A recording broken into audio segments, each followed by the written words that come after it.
जी बच्चे, ये MCQ solve करें दोनों और इनके मुझे आंसर आप लोगों ने बताने के इनके आंसर्स क्या होंगे।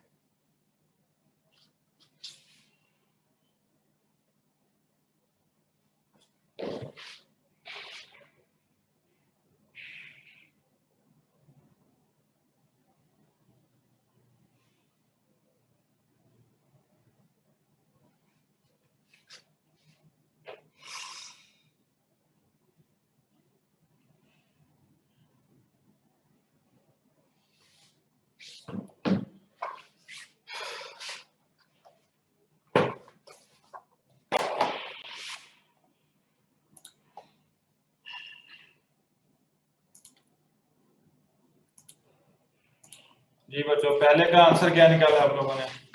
सिर्फ 5 क्रॉस 10 raised to power 14 मेरे पास। 16 into 10 power minus 5 coulomb. Sir, 1.6 into 10 की power minus 3 coulomb. I got 10 times 10. ये कौन सा पहले का बता रहे हैं दूसरे का बता रहे हैं? पहले का First one. 16 into 10 power minus 5. पहले का मेरा ये आप लोगों ने Power minus 5. 10 to the power 15. I got 10 ये- times 10 to the power 15. 1 multiplied 10 is power 15 है। Power 15. 1 आप into लोगों 10 ने is power बात सुने 15. तो मेरी बात तो सुने एक मिनट।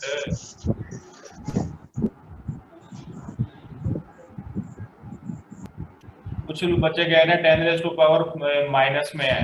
बच्चे इसमें हमने फाइंड कर दिया number of charges. Number of charges भी माइनस में हो सकते हैं, ठीक है। अच्छा जी, इसके अलावा सेकंड वाला करें। सर इसका 10 रेज़ टू पावर 15 है ना? पहले का 10 रेज़ टू पावर 15 आएगा। n e by t। Sir मेरे पास 5 क्रॉस 10 raised to power 14 है। 5 क्रॉस नहीं है।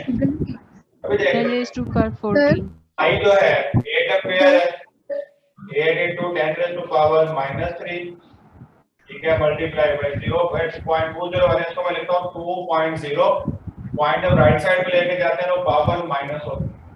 सर ठीक है, मैंने यहाँ पे 1 लिखा है सर, जहाँ पे आप 2 लिखे हैं ना, मैंने इसको 1 समझा हुआ था।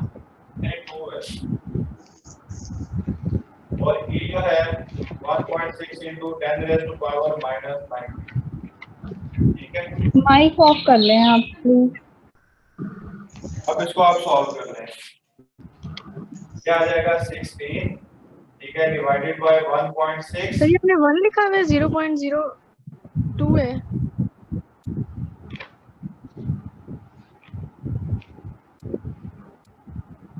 अब ठीक है, ओके सर।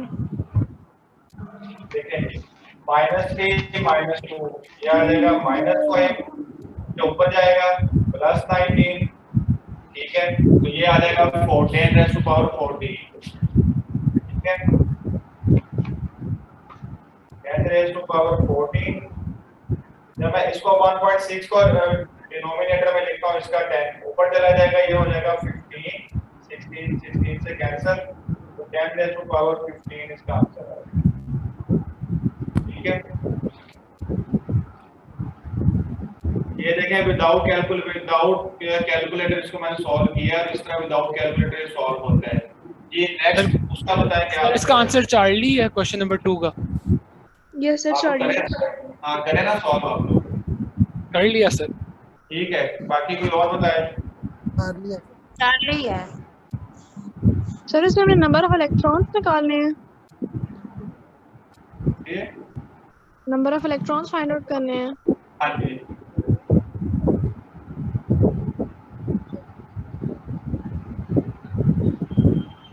सर ये अलीना गफूर फ्रॉम मुल्तान का माइक ओपन है। बच्चे मैं माइक में ओपन है, अपना क्लोज कर लें काइंडली जी। इसको देखें, नंबर ऑफ इलेक्ट्रॉन फाइंड करने हैं हमने, ठीक है। वही formula n is equal to i t over e, ठीक है। अब देखें i भी हमारे पास गिवन है और e भी, e वैसे हमें पता है क्या होता है, टाइम गिवन नहीं है, ठीक है। करंट जो कि स्टेडी है, स्टेडी करंट होता है। स्टेडी करंट का मतलब है हर पॉइंट उसकी वेलोसिटी कांस्टेंट होती है। Velocity constant, acceleration 0, s is equal to vt और t is equal to s over v, तो यहाँ पर हम लिखेंगे I S over E V. V velocity है, ठीक है, और एस क्या है, डिस्टेंस है। देखें यहाँ पर जो कॉइल है एक रॉड, उसकी लेंथ 1 मीटर है। जितनी रॉड की लेंथ होगी, इलेक्ट्रॉन एक पॉइंट से एंटर होके दूसरे तक निकलेंगे, तो जितनी रॉड की लेंथ है उतना डिस्टेंस उन्होंने कवर करना है एक पॉइंट से आकर दूसरे पॉइंट से बाहर जाने के लिए। तो इस वजह से जितनी रॉड की लेंथ होगी वही बेसिकली इलेक्ट्रॉन्स का डिस्टेंस होगा जो इस कॉइल में वो पास करके कवर करेंगे। तो यहाँ पर वैल्यूज आप पुट करें, इसको आप खुद सॉल्व करेंगे, इसका आंसर आएगा चार्ली 10⁻⁷ चीजें मैंने आपको सारी बतानी है कि टाइम में ये वाले फॉर्मूला सारे जो है अप्लाई हो सकते हैं, ठीक है। ये फॉर्मूला जो आपने फर्स्ट ईयर में पढ़े हैं वो यहाँ पर भी अप्लाई होते हैं। S = VT क्यों अप्लाई हुआ ये मैंने आप लोगों को बता दिया है, और उसमें जो जो पैरामीटर्स हैं वो सारे भी मैंने आपको यहाँ से क्लियर कर दिए हैं। तो ये था इलेक्ट्रिक करंट। आपके कोर्स में बेसिकली इलेक्ट्रिक करंट था एक स्टेडी करंट के केस में, कि स्टेडी करंट जो है वो बताना क्या होता है। तो स्टेडी करंट बेसिकली यही होता है जो विद रिस्पेक्ट टू टाइम जिसकी वेलोसिटी चेंज ना हो, वो करंट स्टेडी करंट होता है। और बैटरी स्टेडी करंट प्रोवाइड करती है। करंट से रिलेटेड कोई भी आपका एमसीक्यू आ जाए, थोड़ा टेक्निकल एमसीक्यू ये वाला था मैंने आपको बता दिया जिस तरह के एमसीक्यू आ सकते हैं। स्टेटमेंट इस तरह की होगी, वैल्यूज कौन-कौन सी आपने कैसे पुट करनी है। तो यहां पर ये ये माइक म्यूट करा दें, बहुत शोर आ रहा है, आपकी आवाज बिल्कुल भी नहीं आ रही सर। ये रीना गफूर का जो माइक है।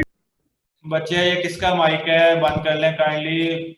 मुझे अब यहाँ से तो नहीं पता चल रहा है कि किसका माइक है, तो जिनका ये माइक है वो काइंडली बंद कर लें। सर ये जो करंट वाला टॉपिक है ये उन्होंने एज सच ऐड तो नहीं किया हुआ, उन्होंने तो उधर से शुरू किया हुआ वो जो ओहम्स लॉ से।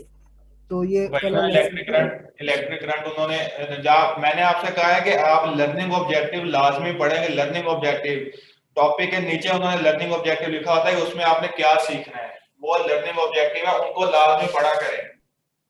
ये बात फर्स्ट ईयर में भी मैंने आपको बताई थी कि जैसे वो स्टेशनरी वेव थे एयर कॉलम, वो तो लिखा ही नहीं था वहां पे, लेकिन जब आपने लर्निंग ऑब्जेक्टिव में पढ़ा है वहां पे सब कुछ लिखा हुआ था उन्होंने। तो लर्निंग ऑब्जेक्टिव लाजमी पढ़ेंगे। लर्निंग ऑब्जेक्टिव में उन्होंने कहा क्या है। आप स्टडी करंट वाला एक बार दोबारा बता सकते हैं जी? एक्सक्यूज मी सर, ये स्टडी करंट वाला एक बार दोबारा बता दें। स्टेडी करंट मैं समझा नहीं क्या पूछना चाह रही हैं। सर ये जो आपने अभी एक्सप्लेन किया था कि सर स्टडी करंट के बारे में with respect to velocity over time जो भी था वो एक बार दोबारा रिपीट करते हैं।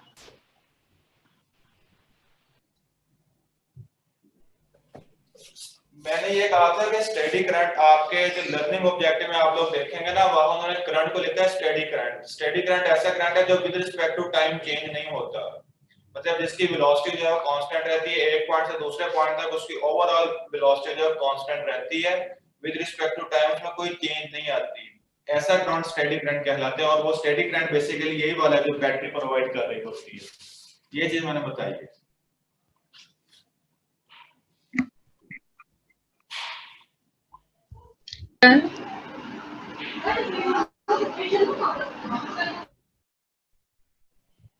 ये बच्चे बात समझ आ गई है? Yes sir.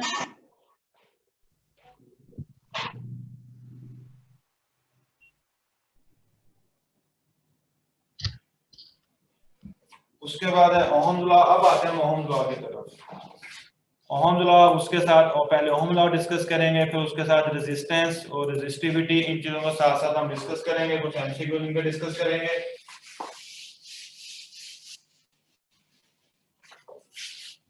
बच्चों डिस्कशन के पॉइंट ऑफ व्यू से आपने परेशान नहीं होना। डिस्कशन सिर्फ एक तो मैं खुद लेट कर रहा हूँ क्योंकि एक दिन आप टेस्ट खत्म होता है, अगले दिन डिस्कशन हो जाती है, उस ताज़ा आपको हर चीज आती है, तो वो ना आप लोग फौरी बता देते हैं, उसका चीजें ध्यान में नहीं रहती। इसलिए डिस्कशन में हमेशा दो तीन दिन का गैप होना चाहिए। और दूसरी चीज ये है कि डिस्कशन जो है वो क्योंकि मैंने करवानी होती है ये स्क्रीन शेयर के साथ, तो वो हेड ऑफिस में जाके फिर मुझे पेपर लेकर आने हैं, हेड ऑफिस से पेपर मंगवाने होते हैं, तो उसमें मुझे थोड़ा टाइम लग जाता है। तो मुझे लगता है कि अपनी कुछ मसरूफियत की वजह से, इसलिए मैं 2-3 दिन का डिले इस वजह से रखता हूँ। ठीक है, Ohm's law. Ohm's law basically ये कहता है कि जब भी किसी जगह पर वोल्टेज होगा वहां पर करंट पोटेंशियल डिफरेंस होगा, पोटेंशियल डिफरेंस की वजह से करंट जो है वो पास करेगा। करंट का फ्लो जो है डायरेक्टली प्रोपोर्शनल होता है वोल्टेज के। ठीक है, इनवर्स का साइन खत्म करेंगे, ये आ जाएगा जी, असल में इसका जो कांस्टेंट होता है ना वो होता है जी, इसे कहते हैं कंडक्टेंस। ठीक है, और कंडक्टेंस जो है वो 1/r के इक्वल होती है। असल फॉर्म ओहम्स लॉ की ये वाली है, जी कंडक्टेंस है, r रेजिस्टेंस है, तो 1/r तो v is equal to IR। ये ओहम्स लॉ की फॉर्म है, v is equal to IR। ठीक है, I g जो है ये कांस्टेंट ऑफ प्रोपोर्शनैलिटी है और कंडक्टेंस है, और इसका जो रेसिप्रोकल 1/g r है या g is equal to 1/r है। इसका मतलब है किसी जगह पर जितना करंट ज्यादा होगा उतना, इसका मतलब है वहां पर वोल्टेज उतना ही ज्यादा है, जितना वोल्टेज ज्यादा उतना करंट ज्यादा। तो रेजिस्टेंस जो है वो उस केस में हमेशा कांस्टेंट ही रहती है। नेक्स्ट हम बात करते हैं RP, resistance. Resistance basically constant of proportionality होती है। ठीक है, और रेजिस्टेंस का जो फॉर्मूला है वो होता है रो L ओवर A। ठीक है, रो जो है ये रेजिस्टिविटी कहलाती है, L एक वायर की लेंथ है, A उसका क्रॉस सेक्शनल एरिया है, R रेजिस्टेंस है। इसका मतलब है रेजिस्टेंस जो है इसकी जो डिपेंडेंस है, रेजिस्टेंस जो है, यहां से आप देखेंगे कि अगर वोल्टेज को इंक्रीज करेंगे तो करंट भी इंक्रीज होगा, वोल्टेज और करंट इंक्रीज होंगे, आर कांस्टेंट रहेगा। इसका मतलब है इन दोनों की वेरिएशन पे आर डिपेंड नहीं करती। जैसे हमने कैपेसिटेंस में पढ़ा था C = Q/V। ठीक है, एक चीज वेरी करेगी दूसरी भी वेरी करेगी, तो ये उन दोनों की वेरिएशन पे डिपेंड नहीं करती। ठीक है, तो रेजिस्टेंस जो है डिपेंड किस चीज पर करती है? सबसे पहली चीज है रेजिस्टिविटी, यानी कि मटेरियल की नेचर। नेचर ऑफ मटेरियल सबसे पहले है कि इस पे डिपेंड करती है। ठीक है, सेकंड चीज है लेंथ और एरिया। एक वायर की लेंथ कितनी है, एक वायर का क्रॉस सेक्शनल एरिया क्या है। ये लेंथ और एरिया जो है ना ये कहलाती है डायमेंशन। ठीक है, लेंथ आ जाएगी, एरिया आ जाएगा, रेडियस आ जाएगा, डायामीटर आ जाएगा, इन सब चीजों पर डिपेंड करती है। और तीसरी चीज है टेम्परेचर। ठीक है, रेजिस्टेंस जो है वो टेम्परेचर के डायरेक्टली प्रोपोर्शनल है कंडक्टर्स के केस में। अगर कंडक्टर है ना,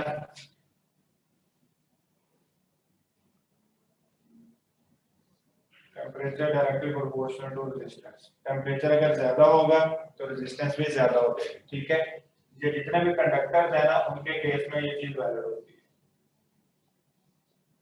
टेम्परेचर ज्यादा होगा, जो पार्टिकल्स हैं उनका एम्पलीट्यूड ज्यादा होगा, जितना एम्पलीट्यूड ज्यादा होगा उतनी ज्यादा कोलिजन का इम्कान है इलेक्ट्रॉन्स का।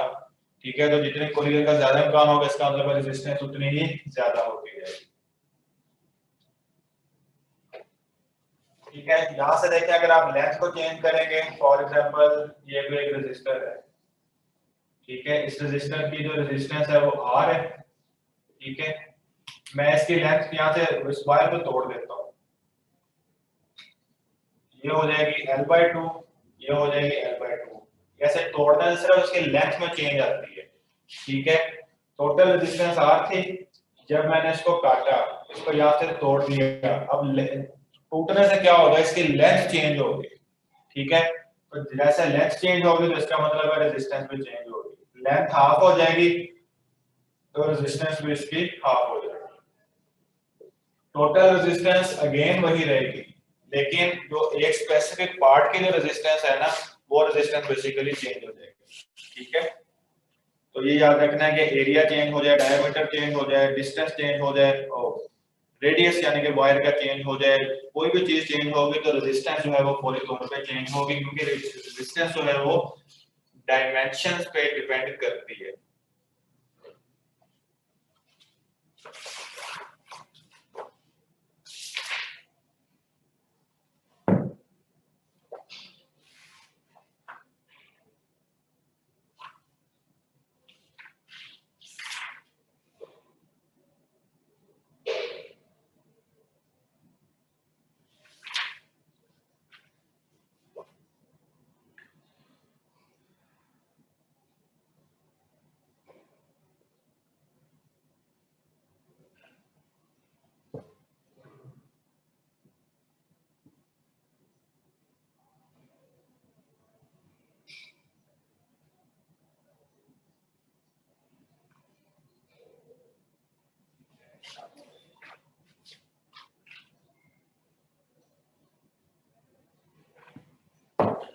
अच्छा जी, उसके अलावा एमसीक्यू जिसके करते हैं, जो चीजें बच्चे आप लोगों ने बताई हैं इनको याद रखिएगा, ठीक है। और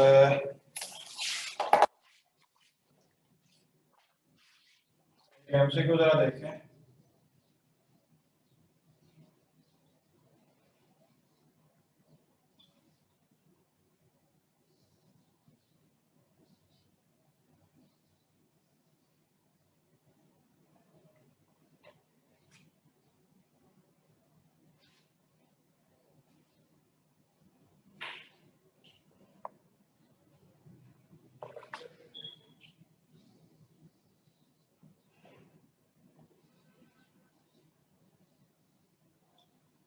तीन रेजिस्टेंसेस हैं, ठीक है, और इस इन रेजिस्टेंस सेकंड रेजिस्टेंस पे हमने एक वोल्टेज लगाया, वोल्टमीटर लगाया 20 वोल्ट, ठीक है। और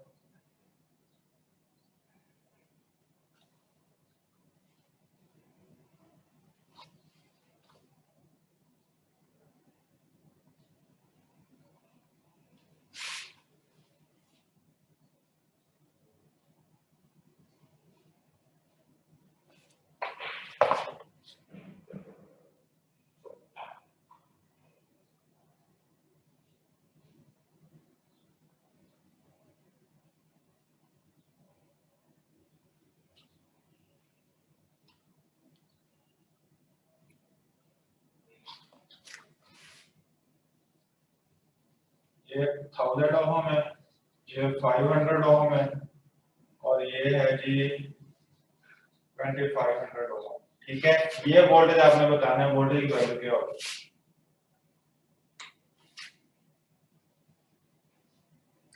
क्वेश्चन ये है कि तीन रेजिस्टर्स हैं, तीनों के रेजिस्टेंस गिवन है, और एक यहाँ पर जो 500 ओम का जो रेजिस्टर है, इस पर मैंने जो वोल्टेज अप्लाई किया 20 वोल्ट है। आपने ये वाला वोल्टेज टोटल बताना है, ये कितना होगा, ठीक है। सिंपल ये वाला क्वेश्चन है।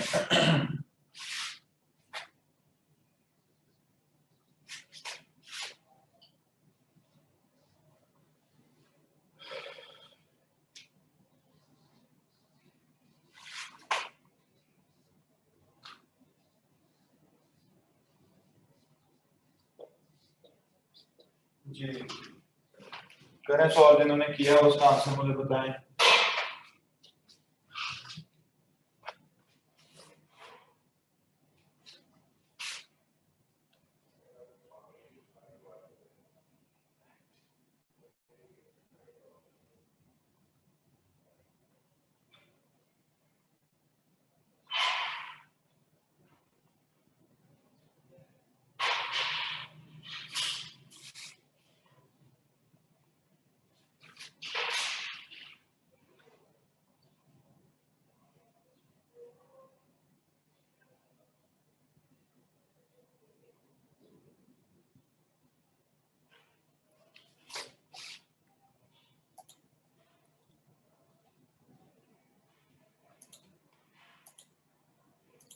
जी बच्चा क्या आंसर है?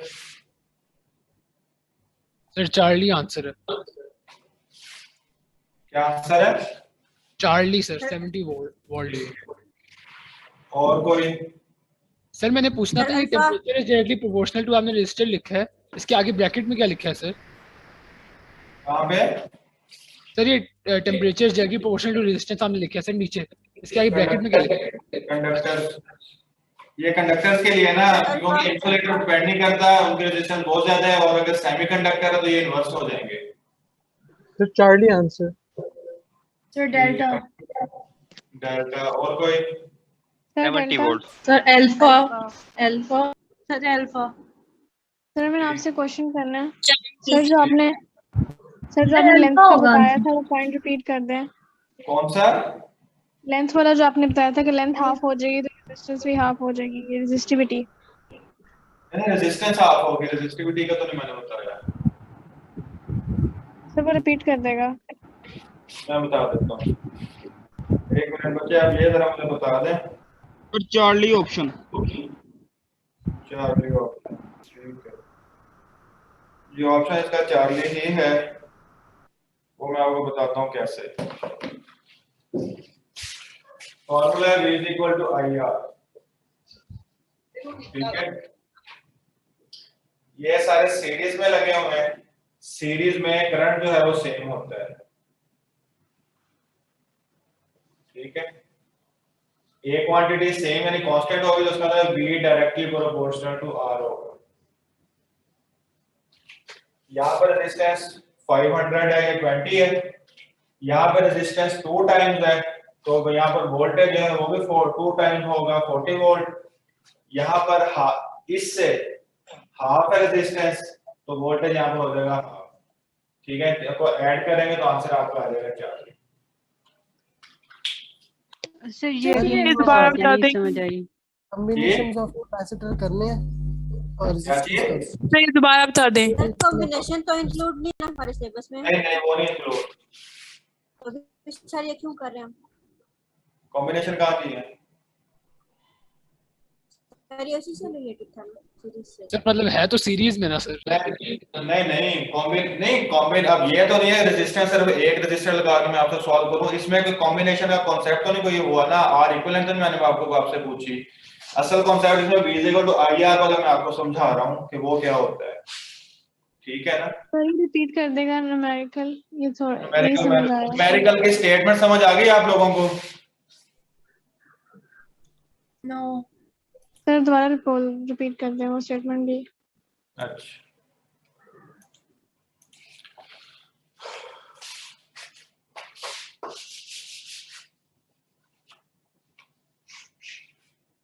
तीन रेजिस्टर्स हैं सीरीज में लगाए हुए हैं, ठीक है। अब इसको कॉम्बिनेशन की तरफ ना ले जाइएगा, V = IR वाला फार्मूला अप्लाई करके सॉल्व करना है, ठीक है। जो 500 ओम के रेजिस्टेंस है वहां पर मैंने 20 वोल्ट अप्लाई किया हुआ है एक वोल्ट मीटर से, यहाँ पर 20 वोल्ट अप्लाई किया हुआ है, ठीक है। ये आपके टोटल एक सर्किट है। स्टेटमेंट में ये कि 3 से रेजिस्टर्स हैं, डिफरेंट रेजिस्टेंसेस हैं इनकी, ठीक है, और ये सीरीज में लगे हैं, मतलब एक दूसरे के साथ साथ जुड़े हुए हैं। तो जो दरमियान वाला है ना उसके अक्रॉस मैंने लगाया है 20 वोल्ट के वोल्टेज अप्लाई किया है, ठीक। आपने इसका बैटरी का जो वोल्टेज है वो टोटल वोल्टेज आप अप्लाई करना है, क्या होगा, यानी 500 ओम के अक्रॉस 20 वोल्ट है, और ये यहां से आपने बताना है कि टोटल वोल्टेज है वो कितना होगा, ठीक हो गया। तो फार्मूला लगेगा ओह्म्स लॉ का, V = IR। ये सीरीज कॉम्बिनेशन है, सीरीज में अगर कोई चीज लगी हो, ये अगर रेजिस्टर्स लगे हो तो करंट जो है वो सेम होता है सीरीज में, ठीक है। हमने इक्विवेलेंट की तरफ नहीं जाना है, सीरीज पैरेलल बेसिक चीजें वो यहाँ पे डिस्कस हुई हैं कि सीरीज में करंट सेम होता है, पैरेलल में वोल्टेज सेम होता है, ठीक है ना। वो वाला कांसेप्ट है, सिंपल सा अप्लाई होना है। V अगर I सेम है, सेम का मतलब कांस्टेंट, तो V जो है वो डायरेक्टली प्रोपोर्शनल हो जाएगा R के। मैंने आपको बताया था प्रोपोर्शनैलिटी कांस्टेंट इन दोनों पे डिपेंड नहीं करता, ले अगर दोनों में वेरिएशन आ रही है, अगर किसी एक को आप कांस्टेंट रख देते हो फिर दूसरे के साथ उसका इनवर्स रिलेशन जो है वो या डायरेक्ट रिलेशन बन सकता है, ठीक है। I सेम हो जाएगा सीरीज की वजह से, करंट के पास एक ही पाथ है मूव करने के लिए, तो V जो है डायरेक्टली प्रोपोर्शनल R के। 500 के अक्रॉस 20 वोल्ट है, 1500 से रेजिस्टेंस जो है वो 2 टाइम्स हो गई, ठीक है। ये रेजिस्टेंस फॉर एग्जांपल R है, तो यहाँ पे रेजिस्टेंस 2R है, अगर रेजिस्टेंस 2R होगी तो वोल्टेज वो भी 2 टाइम्स होगा। इसके क्रॉस 20 वोल्ट है तो यहाँ वोल्टेज हो जाएगा 40 वोल्ट। ठीक है, इस पे आ जाए। इसके जो रेजिस्टेंस है इसके लिहाज से वो है हाफ। ठीक है, यानी कि 500 का हाफ है, तो इसका मतलब रेजिस्टेंस अगर हाफ होगी तो वोल्टेज भी हाफ होगा। ये आपने इसके क्रॉस ही देखना, इसके क्रॉस। ठीक है, अब इसके क्रॉस है, इसके क्रॉस हमने दोनों को चेक करना है। तो इसके क्रॉस देखेंगे तो इसका जो वोल्टेज है, इसके जो रेजिस्टेंस हाफ है, तो इसका जो वोल्टेज है इसके निस्बत यहाँ पर हाफ होगा। ठीक है, 10 वोल्ट होगा। अब आप इन दोनों को ऐड, तीनों को ऐड करते हैं, 40 20 10, तो आंसर आपका 70 वोल्ट आ जाएगा। जी बच्चे जिन्होंने मुझे कहा था इसको रिपीट करने का, उनको समझ आ गई है? बताएं जरा। यस सर, क्लियर हो गई। क्लियर हो गई। चलिए, वेरी गुड, ठीक है। अच्छा जी, उसके बाद बच्चे ने पूछा था आर का। बच्चे आर जो है ना वो डिपेंड करती है लेंथ पे। ठीक है, लेंथ का मतलब है कि एक वायर है, इस वायर की लेंथ L है, ठीक है, इसकी रेजिस्टेंस R है। मैं इस वायर को 3 जगहों से तोड़ देता हूं इक्वल पार्ट्स में। ठीक है, इस वायर को मैंने 3 हिस्सों में तोड़ दिया। तोड़ने का क्या होगा, हर हिस्से की लेंथ जो क्या हो गई है, कम हो गई है। ठीक है, तो हमने यहाँ पर पढ़ा है कि रेजिस्टेंस डायरेक्टली प्रोपोर्शनल है लेंथ के। डायरेक्टली का मतलब है लेंथ अगर कम होगी तो रेजिस्टेंस भी कम होगी। ठीक है, इसका मतलब ये हुआ कि इनकी जो इंडिविजुअल रेजिस्टेंस है वो कम हो जाएगी। ठीक है, लेंथ को कितने हिस्सों में डिवाइड किया है, 3 में। ये L/3 टोटल लेंथ का तीसरा हिस्सा। ठीक है, फॉर एग्जांपल लेंथ है 9,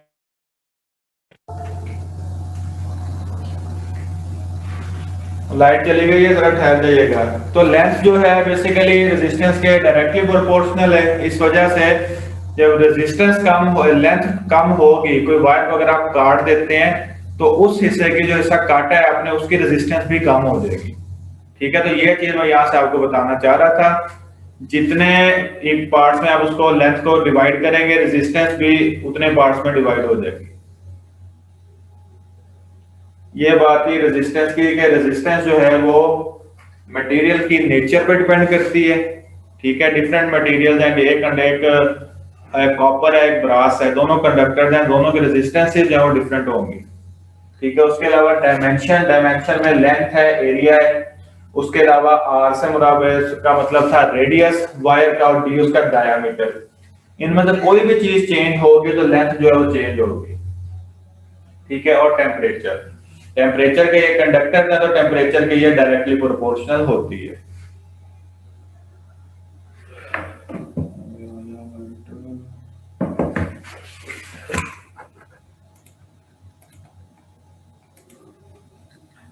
जी बच्चे बात समझ आ गई जिन्होंने मुझे लेंथ का कहा था? यस सर, आ गई है। सर ये आप ना माइक ऑफ ना क्या करें सर, वो जो पिछली क्लासेस में भी सरों ने माइक ऑफ किया था, वो इससे लाइट चली जाए, नेट का इशू आए तो फिर वो प्योर होस्ट बन जाता है, फिर वो पता नहीं चलता। तो आप सर काइंडली माइक ऑफ ना क्या करेंगे, तो फिर क्लास इस तरह हो गया था। माइक ऑफ ना करने से उस पर तो नहीं कोई इफेक्ट होगा कि होस्ट। जैसे अब आपने माइक ऑफ नहीं किए हुए, हमारे तो माइक ऑफ ही है, मतलब तो जब नेट का इशू आता है ना तो फिर होस्ट कोई और बन जाता है, फिर आप भी होस्ट नहीं रहते हो। फिर वो आप जिस तरह फिर हम तरसने लगे माइक ऑन पे करे, फिर वो भी तरस, आप लोग भी फिर ऐसे हो गए, तो वो नहीं ऑन करता कोई, तो इसलिए माइक ऑफ ही रखा, ऑन ही रखा करें। सर लेंथ के इंक्रीज करने से एरिया पे क्या इफेक्ट होगा? दोबारा पूछें, क्या कहा है? सर लेंथ इंक्रीज करने से क्रॉस सेक्शन एरिया पे क्या इफेक्ट होगा? वो वर्ड मैंने अभी आपको करवाना है। पॉइंट हो भी सकता है, नहीं भी हो सकता, और डिपेंड करता है कि सिचुएशन कौन सी है। वो अगर लाइट आ जाती है तो अब सिचुएशन, ये पहले लाइट की सिचुएशन क्लियर हो जाए तो ये भी सिचुएशन क्लियर हो जाएगी।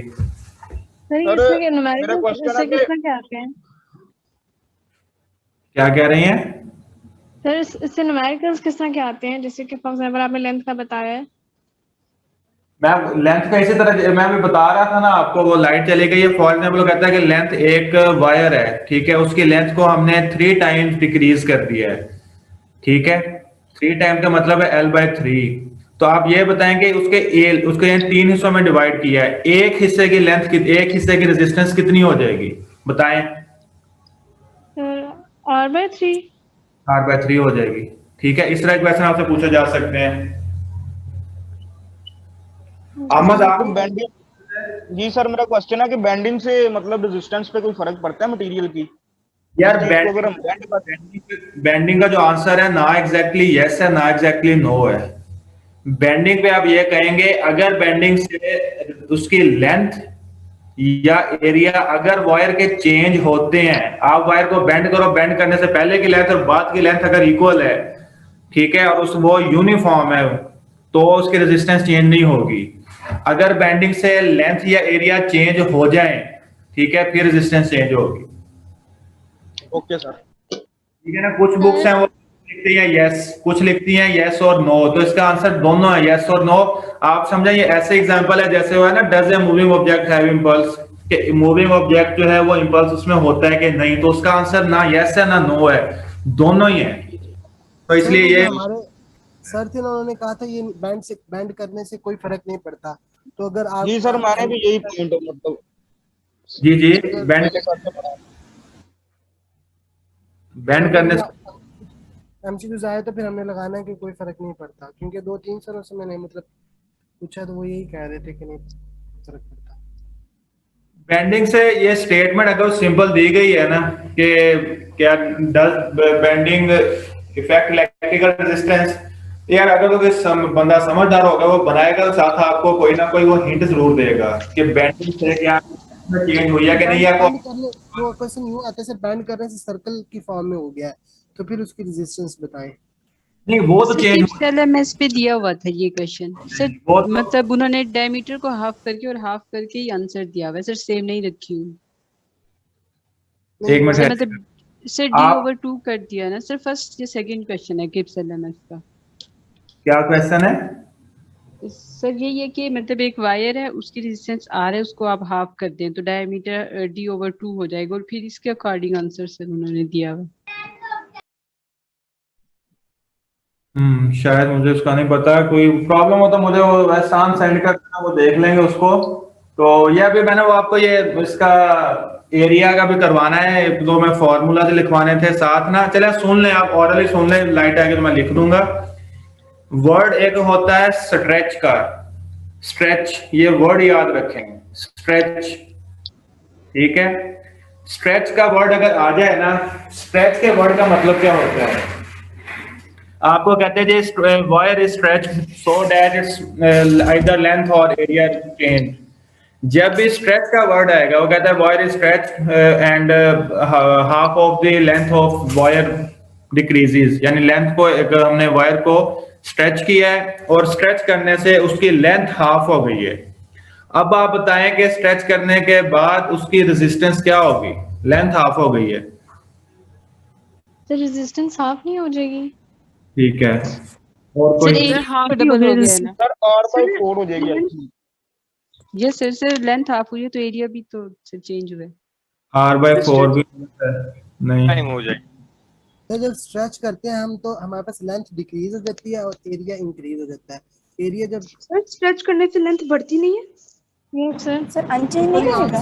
लेंथ बढ़ जाएगी और एरिया लेंथ डबल हो जाएगी और एरिया हाफ हो जाएगा, तो जब हम दोनों को मल्टीप्लाई करेंगे तो रेजिस्टेंस 4 टाइम हो जाएगा। हाँ, ये आंसर ठीक है। और अगर वो कहे कि स्ट्रेच करने से हमने रेडियस को हाफ कर दिया, फिर तो हम ये केस नहीं ना करेंगे।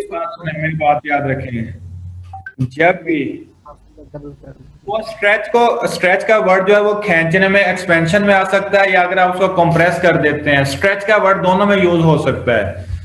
आप लोगों ने ये याद रखना है, स्ट्रेच के वर्ड में अगर वो एक ऑब्जेक्ट कह देना लेंथ चेंज हुई है, तो आपने ये याद रखना है लेंथ चेंज होगी तो एरिया भी चेंज होगा। स्ट्रेच के वर्ड में ये चीज याद रखनी है। अगर लेंथ हाफ होगी, क्योंकि लेंथ और एरिया डायरेक्टली प्रोपोर्शनल है, जो क्वांटिटी डिवाइड हो रही है वो डायरेक्टली प्रोपोर्शनल है। अगर लेंथ हाफ होगी तो एरिया भी हाफ होगा। सर इस केस में तो हम यूं लिख देते हैं ना कि जैसे स्ट्रेच किया हमने और लेंथ इंक्रीज हो गया, हमने एरिया भी उतना ही डिक्रीज कर दिया। For example length 2 times increase हुई है सर तो एरिया स्ट्रेच के जैसे आप कह रहे हैं कि लेंथ जितनी इंक्रीज होगी एरिया भी उतना इंक्रीज होगा, तो फिर तो रेजिस्टेंस सेम ही रहेगी मतलब। ये सर इनवर्स रिलेशन है सर, सर डायरेक्ट इस तो तरह नहीं नहीं है, होगा। अगर मतलब स्ट्रेचिंग के केस में अगर लेंथ डबल हो गई है तो एरिया हाफ हो जाएगा, फिर ही 4 आ रहेगी इसकी। जी sir, yes sir inverse relation होगा। मैंने क्या कहा? सर आपने डायरेक्ट कहा है। आपने कहा कि अगर लेंथ जितनी मतलब एरिया डिक्रीज भी या हाफ इंक्रीज होगी उतना ही एरिया मतलब डिक्रीज या इंक्रीज होगा। ऊपर ऊपर नीचे हो गया, लेकिन आपने बात ठीक बताई। बात हो गया। मेरा एक्चुअल क्वेश्चन ये था कि ये तो हमने लेंथ और एरिया के अकॉर्डिंग कर लिया कि लेंथ को डबल किया तो एरिया हाफ हो गया। अगर वो हमें कहता है कि हमने जो रेडियस है उसको डबल कर दिया तो फिर हम डायरेक्ट तो नहीं एरिया को हाफ करेंगे। रेडियस जो है, ये वायर का जो एरिया होता है, बच्चे ये ना नोट कर लीजिएगा आप लोग, ताकि मैं ये लिखूं तो हमें जरा टाइम ना लगे। वायर का जो एरिया होता है पाई आर स्क्वायर या पाई डी स्क्वायर बाय 4। अगर आप रेडियस को 2 टाइम्स इंक्रीज करेंगे, पाई आर स्क्वायर है, रेडियस 2 टाइम इंक्रीज होगा तो इसका मतलब है जो रेजिस्टेंस है वो 4 टाइम्स डिक्रीज हो जाएगी, क्योंकि 2 आर का स्क्वायर है ना, तो 2 जो है वो 4 के इक्वल होगा। रेडियस या डायामीटर अगर आप इंक्रीज करेंगे, सिर्फ रेडियस या डायामीटर, ठीक है, तो जो रेजिस्टेंस है वो उसके स्क्वायर टाइम्स डिक्रीज होगी। सर ये ऐसे नहीं होगा कि जब रेडियस को हमने डबल किया तो रेडियस डबल करेंगे तो वो 2 का स्क्वायर होगा, तो मतलब एरिया डबल किया तो फिर हमें लेंथ भी 4 टाइम हाफ करनी पड़ेगी, तो ये 1/16 आ रहा है। हाँ जी 16 आएगा 1/16। एक मिनट यार, ये फहद, मोहम्मद फहद, आप मुझसे कोई बात कर रहे हैं, कोई क्वेश्चन पूछ रहे हैं मुझे? आपकी मुझे आवाजें आपकी नहीं आज सही आ रही है आपकी। तो वो कह रहे लाइट कब आएगी जी सर आपने मुझे क्या बताया वायर के एरिया का? जी एक मिनट, एहसान उन्होंने क्या, फहद साहब कौन है, फहद क्या कह रहे हैं? सर पता नहीं, मुझे तो यही सुनाई दिया कि वो कह रहे हैं लाइट कब आएगी शायद। लाइट पता नहीं, जनरेटर भी नहीं चलाया यार इन्होंने अभी।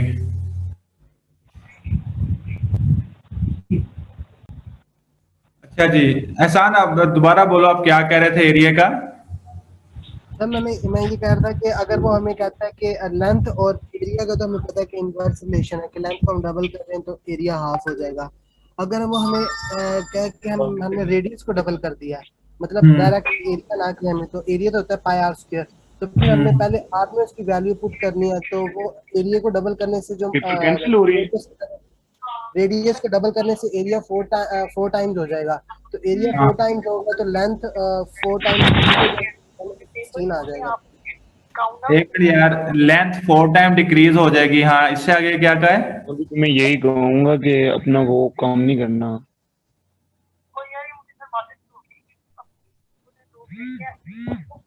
वो फोन पे लगा हुआ है मेरे ख्याल से, इसमें माइक ऑन बिजी बंदा है सर, वो फोन पे भी लगा हुआ है साथ साथ।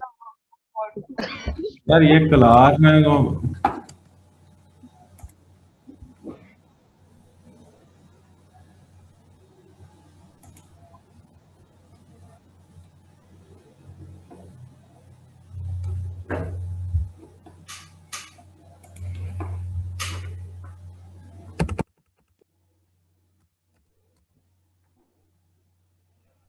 हाँ एहसान, आप अब बात करो, क्या कह रहे थे? रेडियस 2 टाइम इंक्रीज हो गया तो एरिया 4 टाइम डिक्रीज हो गया, इससे आगे क्या कह रहे थे आप?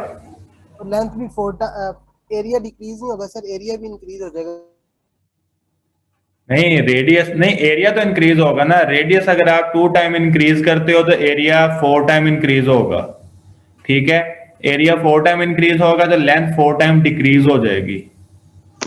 अगर सिंपल आपने रेडियस चेंज किया तब स्ट्रेच का केस, वो जो लेंथ और एरिया है वो स्ट्रेच का केस है।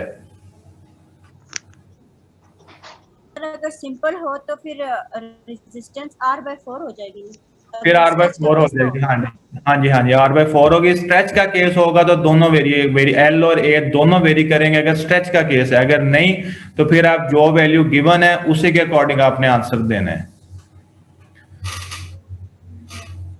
वैसे ये जो 2019 का जो टेस्ट था उसमें इनसे रेलिवेंट कुछ एमसीक्यू थे रेजिस्टेंस के ना, जिसमें आप रो एल ओवर ए की वैल्यू पुट करके सॉल्व करते थे।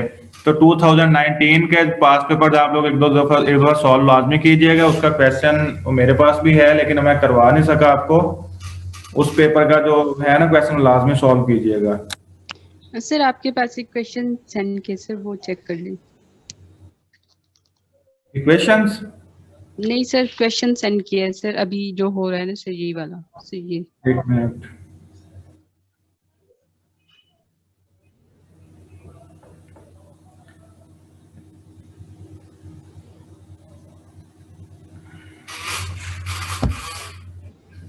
ये वायर को बेंड कर दिया, ये वाली। यस सर यही क्वेश्चन है सर। आंसर इसका 1.25 दिया हुआ है। ये है नहीं ना, आपके कोर्स के अकॉर्डिंग नहीं है ये। सर वैसे अगर जनरल देखें तो 2.5 नहीं होना चाहिए सर, मतलब हाफ हाफ हो जाएगा सर। एक मतलब बेंड किया सर्कल में तो डायमीटर तो हाफ हो जाएगा, तो सर आंसर तो 2.5 होना चाहिए था। एक मिनट ठहरें जरा। असल में ये क्वेश्चन आपका ना बनता नहीं है। उसकी रीजन है कि जब आप इसको बेंड करेंगे ना, बेंड करेंगे अक्रॉस ही डायामीटर है, एक हिस्सा डायामीटर से ऊपर है एक डायामीटर से नीचे, तो ये ना पैरेलल कॉम्बिनेशन बन जाता है। सर जो बेंड वाला केस है सर, रेजिस्टेंस तो जब चेंज होगी ना, जब लेंथ या एरिया चेंज होगा। तो बेंड करने से ना तो हमारी लेंथ चेंज हो रही ना एरिया चेंज हो रहा, तो फिर चेंज कैसे होगी? एरिया चेंज नहीं हो रहा। बेंड करके जब सर्कल बनाया है, अब सर्कल का एरिया यहाँ पर अप्लाई होगा।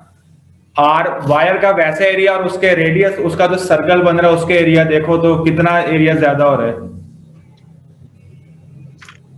तो फिर इसका क्या आंसर होगा? इसका आंसर तो यही है असल में ना, पैरेलल कॉम्बिनेशन है। तो इसका आंसर जो है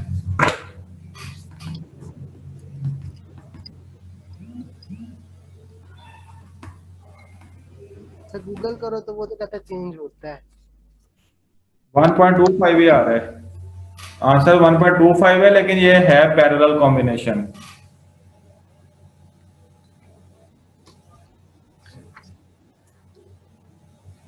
ये पैरेलल कॉम्बिनेशन है और जब इसको आप सर्कल में बेंड करेंगे आसान समझ लगे एरिया कैसे चेंज होगा। ये तो समझ लगी, लेकिन इसका आंसर फिर हम क्या लगाएंगे, चेंज होती है या नहीं? तो रेजिस्टेंस जाहिर बात है चेंज होगी। सर वो फिर वो दो अब आपने यहाँ पर आप देखें रो एल ओवर ए ना अप्लाई करें।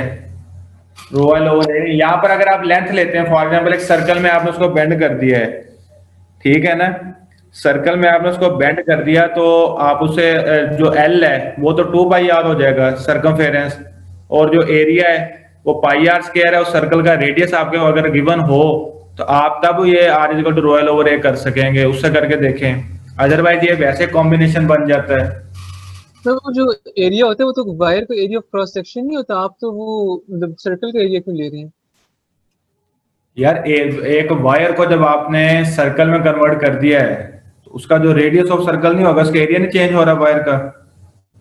सर ये ना सर आप तार को बना रहे हैं तो अंदर तो बेशक हवा होगी, मतलब सर्कल पूरा भरा हुआ थोड़ी है। तार अगर उतनी मोटी रहेगी तो वायर का एरिया ऑफ क्रॉस सेक्शन तो नहीं चेंज होगा। यस सर, हमने भी यही पढ़ा था कि सर्कल में बेंड करने से चेंज नहीं होती। Yes sir.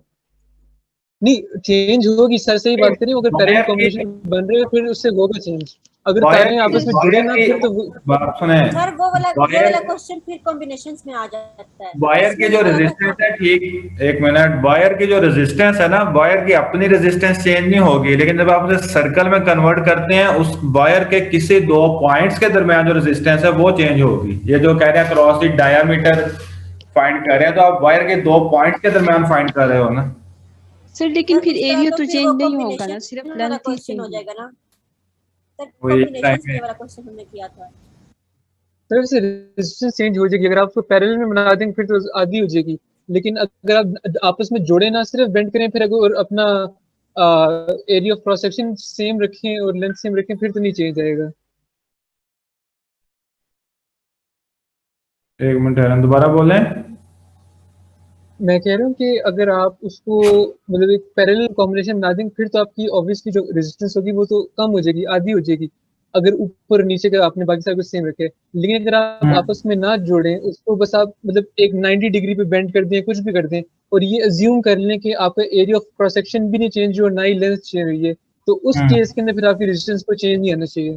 नहीं, रेजिस्टेंस आपकी ओवरऑल चेंज, टोटल रेजिस्टेंस पूरी वायर की जो है ना वो चेंज नहीं हो रही। वो मैं आपको पहले भी बताया है कि जैसे हम एक लेंथ है, लेंथ को 3 हिस्सों में डिवाइड कर लें, उस एक हिस्से की रेजिस्टेंस कम होगी लेकिन टोटल लेंथ रेजिस्टेंस जो है वो वही रहेगी। वो उस पार्ट, जब आप इसको सर्कल में चेंज करेंगे या इसको बेंड करेंगे, सर्कल में चेंज कर लेंगे बेंड करके, तो उस पार्ट के, जिस पार्ट के क्रॉस आप फाइंड करना चाहते हैं उसकी कोई स्पेसिफिक रेजिस्टेंस की वैल्यू होगी, लेकिन वायर की ओवरऑल रेजिस्टेंस जो है वो तो कांस्टेंट ही रहेगी। नहीं सर, अगर आप सर्कल में बना देंगे और आपस में जोड़ देंगे और साइड पे पैरेलल लगा देंगे फिर तो पैरेलल बन जाएगा, फिर तो आपकी रेजिस्टेंस कम हो जाएगी। वो रेजिस्टेंस देखे ना, जहां पर आप उसे कनेक्ट करेंगे उन पॉइंट्स के क्रॉस रेजिस्टेंस जो चेंज हो जाएगी। जी ठीक है ना। डायामीटर, अब एक रेजिस्टेंस है, उस एक रेजिस्टर की रेजिस्टेंस 5 ओम है, उसको आप बना देते हैं सर्कल। ठीक है, सर्कल के बाद वो क्या कहता है, सर्कल के में वो ये कहता है कि आपने इसके डायामीटर के क्रॉस रेजिस्टेंस बतानी है। तो जिस पॉइंट, अगर कोई पॉइंट वो मेंशन करते हैं, ठीक है, तो उस पॉइंट के जब आप रेजिस्टेंस फाइंड करेंगे तो वो रेजिस्टेंस चेंज होगी। ठीक है ना। तो ये अगर आप लोग ये जो क्वेश्चन है इसको सर्कल में कन्वर्ट किया है, तो ये तो बेसिकली वही कॉम्बिनेशन है पैरेलल का। ठीक है, तो डायमीटर के ऊपर भी हाफ नीचे भी हाफ, प्रोडक्ट और सम से सॉल्व होगा। सर ये लाइन कब आएगी अब? ये आज नहीं आएगी। क्या चीज? सर आपको क्वेश्चन मैंने सेंड किया है। तो एक टाइम में एक बोले। सर ये मैंने कहा कि आज अंधेरे में पढ़ना है। क्या कह रहे हो? सर वो यार कह आप अंधेरे में पढ़ना है। एक तो आप लोग दो बोलते हो तब नहीं समझ आती है, एक आप लोग की आवाज आते आते ना बहुत मध्यम हो जाती है, ऐसा लगता है दूर से बोल रहे हैं आप लोग। सर मतलब कि आज अंधेरे में ही पढ़ना है, लाइट नहीं आएगी। अंधेरे में तो क्लास एंड कर लेते हैं सर, अब लाइट तो आ नहीं रही है, क्या कर सकते हैं। सर मेरे क्वेश्चन का आंसर दे दें, मैंने आपको सेंड किया है। कौन से क्वेश्चन का आंसर चाहिए? सर मैंने को सेंड किया आपको क्वेश्चन है। 16 and 17, 16 है ये length resistance of a wire. अगर उसी की बात करें तो 1.25 नहीं 0.25 नहीं होना चाहिए हमारे आखिरी रेजिस्टेंस को। अगर ऊपर r/2 बन गया, नीचे भी r/2 बन गया, तो प्रोडक्ट ऑफ सम करेंगे तो हमारा r/4 नहीं बन जाएगा 0.25। जी सर ऐसे ही होगा। हाँ सही है, वही चीज ये है, वो प्रोडक्ट और सम। आपने 1.25 कहा था यार, टोटल 5 है ना, तो उसका ही 1/4 होना है। अच्छा 5 वाला मुझे नहीं पता, मुझे लगा था कि बस r अज्यूम की थी। कोई नहीं हो जाता है, इस तरह की क्लासों में ऐसा होते रहता है। यार ये क्या है, resistance of another by same material but 2 diameter 2d है, लेंथ 4 है। बच्चे डायमीटर 2d है तो ये हो जाएगा 2 का 4 और लेंथ भी 4 है, रेजिस्टेंस r ही रहेगी, 16 का बीटा ऑप्शन होगा। Okay sir. ठीक है, डायमीटर है ना पाई d²/4 है, तो d की जगह जब 2d पुट करेंगे तो 4 हो जाएगा, और लेंथ भी 4 है, 4 से कैंसिल। 17 में when length and area of cross section are doubled then its resistance। अब एरिया अगर दोनों डबल करते हैं तब भी सेम ही रहेगी, लेंथ भी डबल की एरिया भी, L/D 2 से कैंसिल।